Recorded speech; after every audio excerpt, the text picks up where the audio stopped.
Hey, what's up, lightboltjoe here. Today we're going to discuss the 1946 classic Christmas film, It's a Wonderful Life. It's 2 hours and 10 minutes long. It's very long.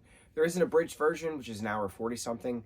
My brother loves this movie, so we watch this ever so often on Christmases, not every Christmas. I never liked this movie because of how old it is, but with doing this, because of how long it is, and it's old, so a lot of it feels like a play. And I talked about this in the last couple of reviews when we talked about these old movies, right? So a lot of this stuff feels like you're watching a play. Certain things are very acted out, very dramatized, but that's just how they made things back then. So in regards to this, watching this now, I did the White Christmas review. We talked about Holiday Inn as well.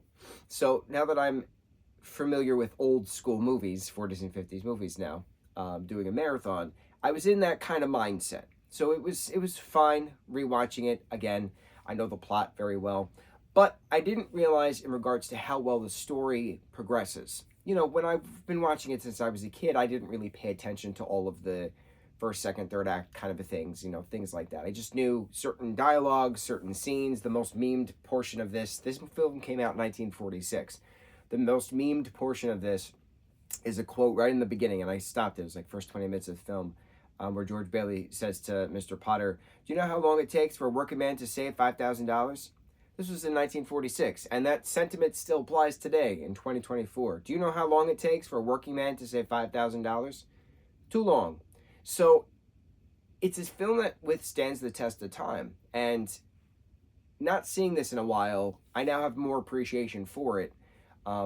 Seeing it go through and through, looking up some trivia fun facts, the high school with the pool and the pulling apart basketball floor, right? It was filmed at Beverly Hills High School, and it was that same type of scene was montaged in another film that came out in 2000, but that's still a functioning pool. That's still a functioning gymnasium for that high school all these years later.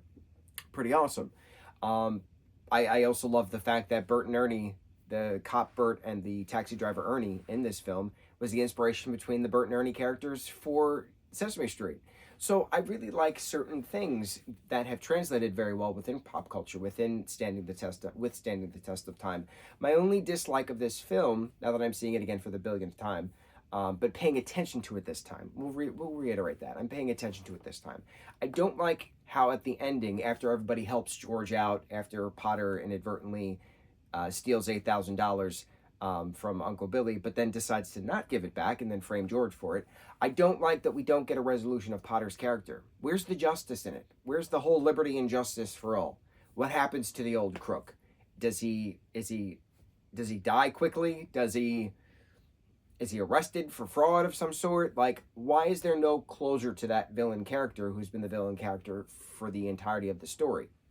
We get a 12-year-old George Bailey character. We get a mid-20s, early 20s George Bailey character, and then we get a later 30s George Bailey character. So it's nice seeing different acts of a character's life, and you also feel bad for George the entire time because he has these dreams, he has these goals, he has the ambitions, he wants to travel the world, he wants to go to school, he wants to build stuff. But then things happen and prevents him from doing these things. He has to stay in Bedford Falls. He has to do these things. He has to help his brother out. He has to help his family out. Once his father passes away, he has to take over the family business. All of these different things. So then at the end, having the very, dramatic thinking, should I jump off the bridge? Should I not jump off the bridge? It brings up good conversations with then Clarence the Angel, who is earning his wings. That was the whole premise of this. In regards to what is a life?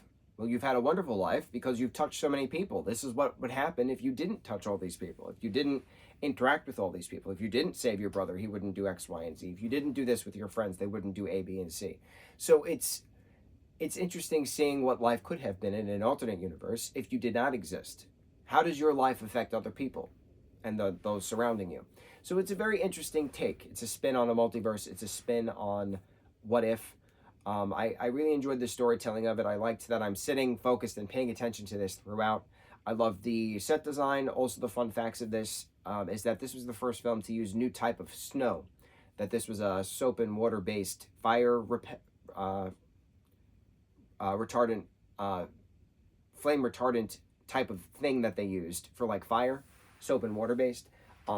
which didn't make noise when it like falls, kind of a thing, as opposed to films prior. They would use, what did I read? They would like paint cornflakes white or something like that and drop them, but then of course it would make noise. So like this was a different type of snow that they used. And then eventually now we have paper-based snow.